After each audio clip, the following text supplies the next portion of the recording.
Tidak ada yang menuntut ilmu agama, sehingga tidak ada yang faqih tentang agama, maka akan tersesat dengan ilmu dunianya nanti. Tersesat dan menyesatkan nanti. Punya ilmu dunia, punya ilmu pengetahuan, tetapi tidak ada yang memberi peringatan bagaimana caranya menggunakan ilmu pengetahuan itu. Dengan ilmu pengetahuan, dia akan timpakan madarat kepada orang lain untuk keuntungan pribadinya. Maka ini sesat dan menyesatkan. Dengan ilmu pengetahuan banyak orang yang tersesat. Ini juga tidak boleh.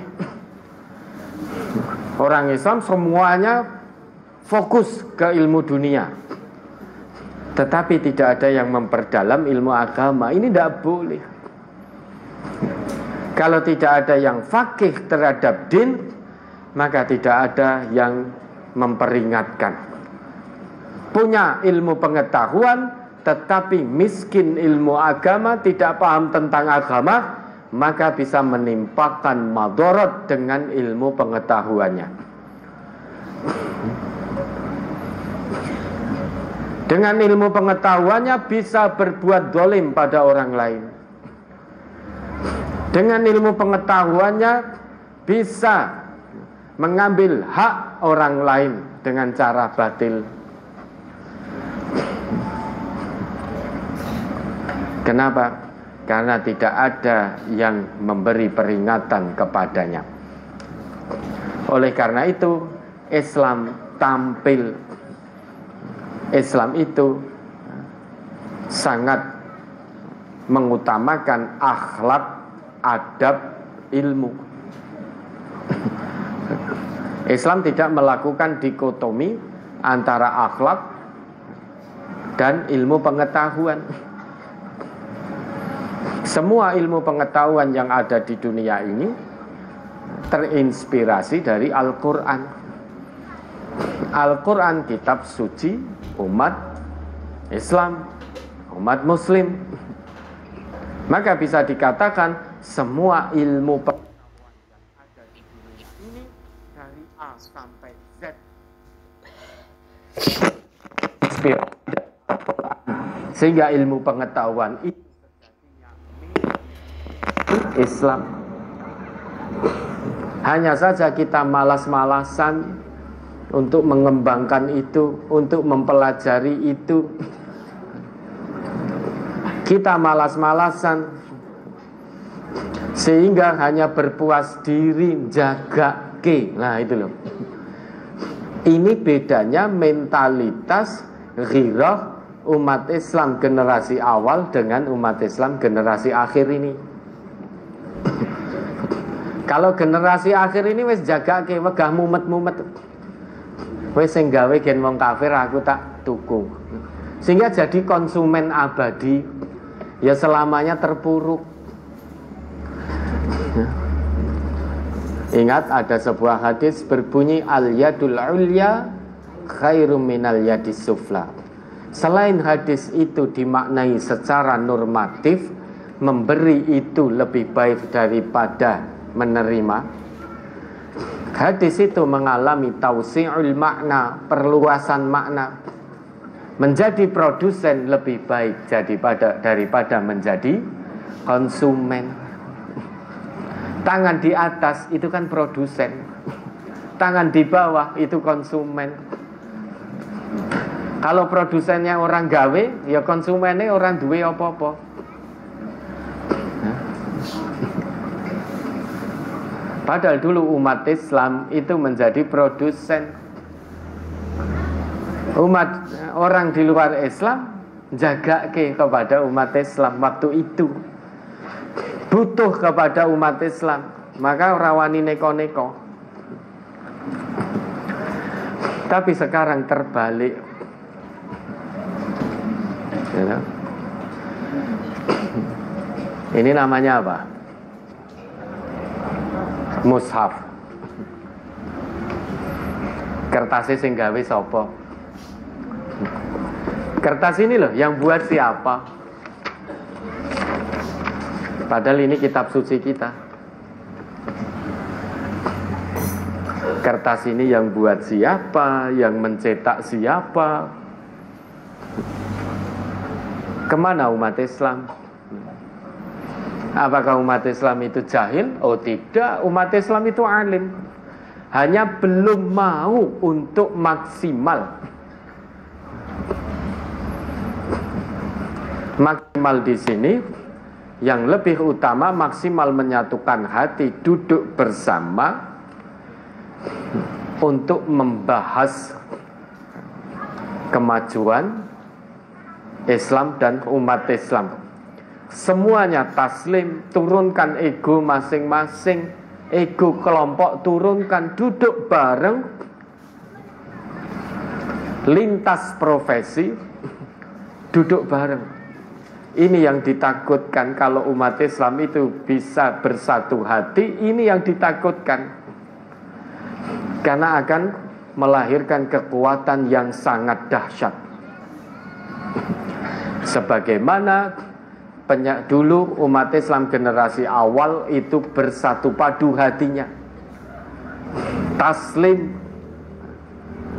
buang ego masing-masing, buang ego kesukuan, untuk bersama-sama menyatukan hati, berjalan di atas petunjuk Allah dan Rasulnya. Ini yang ditakutkan. Nah sekarang ini Islam rapuh. Kenapa? Karena umatnya suka berselisih sendiri-sendiri. Apa meneh?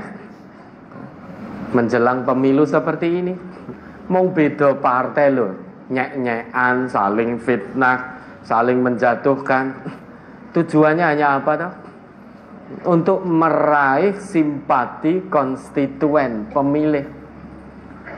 Kan tujuannya hanya itu, tujuan yang remeh-temeh sekali. Hanya untuk kesenangan dunia yang sesaat. Tapi rela saling bertikai, saling mengumpat, saling memfitnah.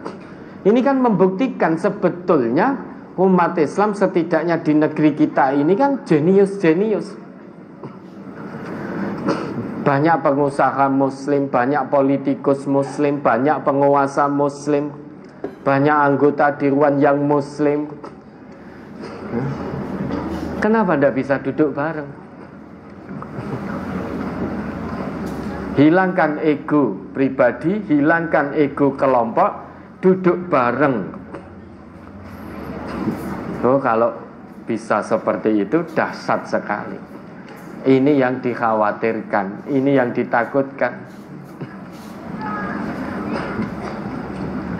Sebetulnya Allah sudah berikan petunjuknya untuk umat Islam itu bisa jaya, Islam bisa jaya. Rasulullah dan para sahabat sudah contohkan itu. Tetapi itu tinggal slogan sekarang ini. Islam bersatu tak bisa dikalahkan. Jane yo ngerti kabeh wong Islam kuwi. Islam bersatu tak bisa dikalahkan, tahu itu. Tapi sulitnya minta ampun untuk bersatu. Kenapa? Karena bersatu itu urusan hati. Yang menghalangi hati ini bersatu, kepentingan pribadi, kepentingan kelompok, kepentingan golongan, kepentingan partai, itu menjadi sebab penghalang hati umat Islam di negeri ini untuk bisa bersatu.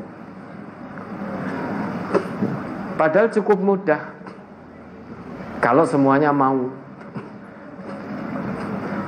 Turunkan atau hilangkan ego, ego pribadi, ego kelompok, ego partai, ego golongan. Ikuti apa yang menjadi petunjuk Allah. Jaya itu Islam dan umatnya. La yusliha akhirah hadhil ummah illa ma aslaha awwalaha. Tidak akan ada yang bisa memperbaiki keadaan umat yang akhir ini kecuali dengan apa yang dulu digunakan untuk memperbaiki umat yang awal. Ahli pikir dikumpulkan. Ahli pikir tingkat regional, nasional, internasional dikumpulkan jadi satu untuk memperbaiki keadaan umat yang akhir. Tapi dengan meninggalkan petunjuk Allah dan Rasulnya, mbok sampai kiamat nggak akan bisa. Ahli pikir tingkat regional, nasional, internasional duduk bareng. Tetapi masing-masing hanya mengandalkan kemampuan pikirnya dengan meninggalkan petunjuk Allah dan Rasulnya, sampai kiamat nggak akan pernah bisa memperbaiki keadaan umat akhir zaman ini. Ya sudah begitu sunatullahnya, mau bagaimana? Dulu zaman jahiliyah, porak-poranda sudah hancur betul itu. Akhlak gak ada itu, adab gak ada, apalagi akhlak sudah gak ada itu. Segala macam kedoliman, kemaksiatan di mana-mana. Untuk memperbaiki manusia jahiliyah, Allah harus turunkan Al-Quran. Allah utus Rasulnya untuk memperbaiki manusia jahiliyah. Artinya hanya dengan mengikuti petunjuk Allah dan Rasul itu akan bisa memperbaiki umat akhir zaman ini.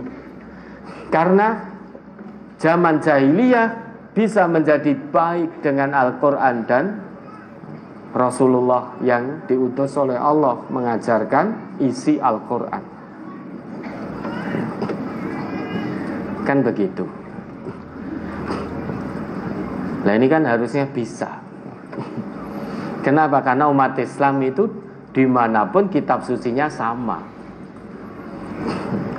Tinggal semuanya taslim terhadap petunjuk. Terus kita ini sudah usah neko-neko. Apa yang menjadi petunjuk Allah dalam Quran itu, petunjuk Rasulullah dalam hadis-hadis beliau yang sahih, kita tinggal ikuti kok. Allah sudah menunjukkan dengan sangat gamblang. Kamu kalau ingin maju begini loh, tak tak tak tak kan itu. Dan itu dicontoh oleh Rasulullah, dilakukan langsung oleh Rasulullah petunjuk-petunjuk Allah itu. Lah kita ini tinggal mengikuti apa yang pernah dilakukan Rasulullah untuk membangun sebuah negeri. Tinggal ikuti saja. Jangan cari jalan lain. Bagaimana Rasulullah bermuamalah sesama muslim dengan yang tidak muslim, itu kan semua sudah diletakkan dasar-dasarnya dan sudah dilakukan langsung oleh Rasulullah. Tinggal kita mengikuti. Bagaimana kita terkait dengan ilmu pengetahuan, itu Rasulullah juga sudah letakkan dasarnya dan sudah dilakukan. Bagaimana menyatukan hati, bagaimana mempersaudarakan sesama hamba Allah yang beriman. Nah sekarang justru malah kita menjadikannya terpecah-pecah, berkelompok-kelompok, bergolong-golong, berpartai-partai. Maka ya wajar kita terpuruk. Banyak orang jenius, orang Islam itu jenius. Hanya kekurangannya itu satu, tidak mau bertaut hati, tidak mau bersatu, tidak mau menurunkan ego masing-masing, tidak mau mengedepankan kepentingan kebersamaan di atas kepentingan pribadi, tidak mau mengedepankan kemaslahatan kebersamaan di atas kepentingan golongannya, tidak mau mengedepankan kepentingan kebersamaan di atas kepentingan partainya.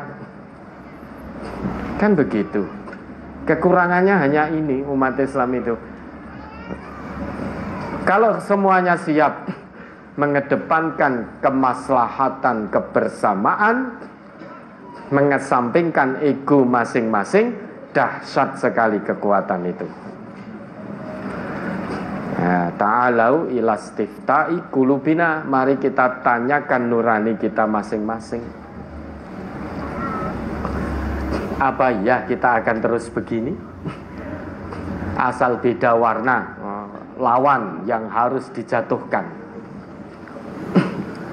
Padahal kiblatnya sama, Tuhannya sama, kitab sucinya sama, rakaat sholatnya juga sama, hanya beda warna baju. Hanya karena beda pandangan harus dikalahkan, harus dijatuhkan, harus dijatuhkan marwahnya, martabatnya, ini itu dan lain sebagainya. Maka kita tidak berpolitik praktis karena kita tidak punya kemampuan untuk itu. Allah nggak titipkan kemampuan kepada keluarga besar MTA untuk terjun ke politik praktis. Kalau MTA terlibat politik praktis, nggak akan ngaji jenengan. Dan jenengan tidak akan mau mendengarkan saya. Padahal yang keluar ayat-ayat Allah, hadis-hadis Rasulullah. Oh, Ustadz kayak milih partai apa kayak? Oh, partai A, lah aku B. Kudu sing tak menangke kudu B. Kan begitu. Jenengan duduk bareng begini, kuwi wis akan berebut pengaruh warga MTA yang lain. Ya, nah. Nggak bisa jenengan duduk bareng begini.